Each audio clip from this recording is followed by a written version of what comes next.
Selamat siang, Assalamualaikum warahmatullahi wabarakatuh.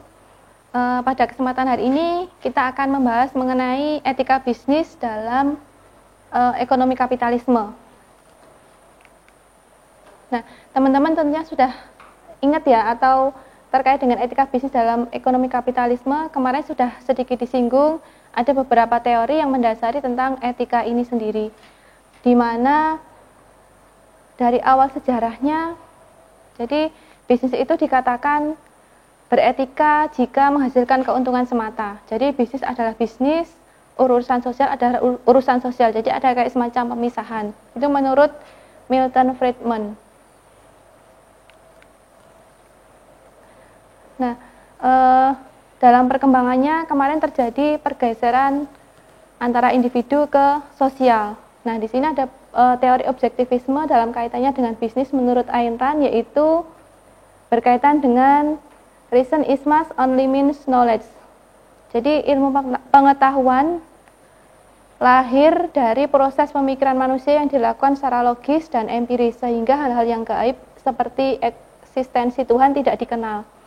Jadi menurut pemikiran Ayn Rand ini dikatakan bahwa tadi memisahkan antara bisnis dengan agama. Jadi sepanjang bisnis menghasilkan keuntungan itu dikatakan sudah etis. Yang kedua, rasional self-interest. Hukum moral yang berarti semua dilakukan orang sesuai kepentingan pribadinya sendiri tanpa mementingkan kepentingan orang lain.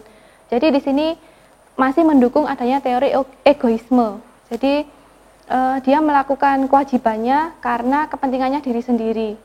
Yang ketiga yaitu laissez-faire kapitalisme. Nah ini kita tentu sering mendengar kata laissez-faire ya. Nah, di sini sistem sosial dan tidak hanya sistem ekonomi. Dalam hal ini yang mengatur adalah pasar. Ini lebih mendukung ke sistem kapitalisme.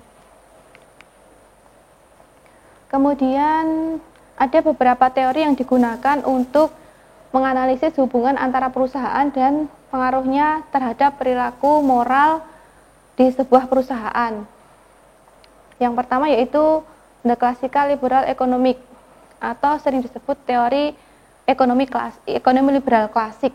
Nah, di sini dinyatakan bahwa tidak ada suatu pihak pun yang mempengaruhi harga, di mana harga di sini didasarkan pada kerelaan orang-orang yang melakukan kegiatan bisnis. Kemudian menurut teori yang kedua yaitu pluralis, dibagi menjadi pluralis A dan pluralis B. Tipe pluralis A yaitu pemangku kepentingan perusahaan harus terwakili. Seperti di sebuah perusahaan ada kayak semacam dewan direksi. Yang kedua yaitu tidak menganggap adanya keterwakilan. Jadi kalau pluralis B itu menganggap tidak perlu adanya dewan direksi. Jadi perusahaan dikelola sendiri oleh pemilik modalnya, kemudian dikelola sendiri, tidak ada pengawasan dari dewan direksi. Itu menurut pluralis B. Kemudian yang ketiga korporatis. Dalam teori ini, ide pasar bebas ditekankan pada teori klasik. Namun dalam proses pengambilan keputusan, perusahaan juga memperhatikan kepentingan di luar perusahaan seperti pemegang saham. Yang keempat yaitu critical perspective, menjelaskan mengenai apa yang terjadi dalam hubungan antara perusahaan dengan pihak yang berkepentingan. Selain itu, teori ini tidak mengenal adanya moral. Nah, kemudian berkaitan dengan bisnis ini juga dihubungkan dengan etika bisnis dan Katolik, karena ini mengikuti perkembangan di dunia barat. Nah, di dalam agama Katolik sendiri menurut Franz Magnus Suseno tidak ada etika bisnis khas Katolik. Jadi dalam kitab sucinya tidak mengatur secara khusus mengenai bagaimana cara berbisnis, tapi yang ditekankan bahwa pengusaha dari agama Katolik itu diterapkan harus semangat dalam bekerja, harus jujur, kemudian harus bertanggung jawab, kemudian harus perhatian kepada karyawannya dan tidak memiliki wawasan yang sempit.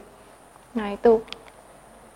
Kemudian ada beberapa perilaku etis dalam berbisnis. Yang pertama yaitu tidak memanfaatkan atau mengambil kekayaan perusahaan. Nah, di sini merupakan tanggung jawab tidak hanya manajer, karyawan, maupun dewan direksinya. Nah, karena mereka bekerja itu ada kode etik yang diberlakukan di perusahaan tersebut. Kemudian tidak membenarkan adanya hubungan love affair. Kemudian perusahaan baik operasi maupun alatnya tidak membahayakan nyawa pegawai dan masyarakat.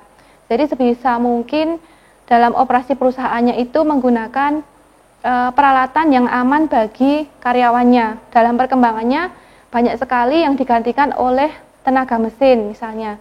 Karena ada berbagai pengalaman itu, misalnya ada seorang karyawan yang ditugaskan jaga malam. Mungkin karena dia mengantuk sampai tangannya masuk ke dalam mesin tidak sadar. Nah, akhirnya pada perkembangannya digantikan dengan mesin atau komputer. Kemudian jangan memotong hak karyawan. Nah, itu tadi diberikan hak-haknya, diberikan kesejahteraannya, jaminan hari tuanya, dan lain sebagainya. Kemudian tidak melakukan kebohongan dalam produknya, jasanya, maupun kualitasnya. Misalnya kita sering melihat adanya produk yang bermerek tetapi ternyata KW. Nah, itu termasuk perbuatan yang tidak etis yang dilakukan oleh perusahaan. Jadi kenapa kita tidak menggunakan merek tersendiri saja, merek kita sendiri dengan kualitas barang yang bagus, toh nanti kalau pelanggan puas, nanti dia akan melakukan pembelian ulang lagi. Kemudian jangan menjual barang yang rusak. Nah, makanya sebelum dipasarkan biasanya ada quality control di sebuah perusahaan. Kemudian mematuhi kontak atau akad perjanjian yang dibuat di awal. Kemudian tidak melakukan pemasangan iklan yang tidak benar. Jadi periklanan pun harus sesuai dengan kondisi produk yang akan dijual. Kemudian ada beberapa isu etika lain, yaitu fenomena whistleblowing atau membuka rahasia perusahaan. Nah, membuka rahasia perusahaan di sini yang dimaksudkan keluar perusahaannya. Tetapi kalau misalnya karyawan melihat adanya kecurangan kemudian dilaporkan kepada atasannya, itu merupakan sesuatu yang bermanfaat bagi perusahaannya. Kemudian nilai dan etika bisnis. Nah, di perusahaan pasti entah itu perusahaannya dalam bentuk organisasinya maupun organisasi di dalam perusahaannya pasti akan menganut pada etika atau kode etik yang berlaku pada organisasi maupun organisasi di dalamnya. Kemudian peran dan tanggung jawab sosial. Nah, tanggung jawab sosial ini yang dulu menjadi pengungkapan sukarela, sekarang sudah menjadi pengungkapan yang wajib dilakukan oleh perusahaan. Kemudian budaya, struktur, dan sistem. Nah, budaya ini juga tadi berkaitan dengan adat istiadat. Adat istiadat merupakan salah satu definisi etika. Nah, budaya perusahaan itu diarahkan supaya membentuk perilaku yang baik bagi seluruh anggota perusahaannya. Kemudian peraturan bisnis tersendiri.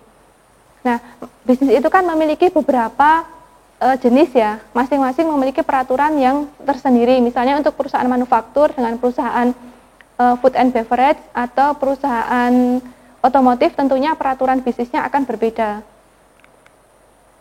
Kemudian tanggung jawab sosial perusahaan kepada masyarakat.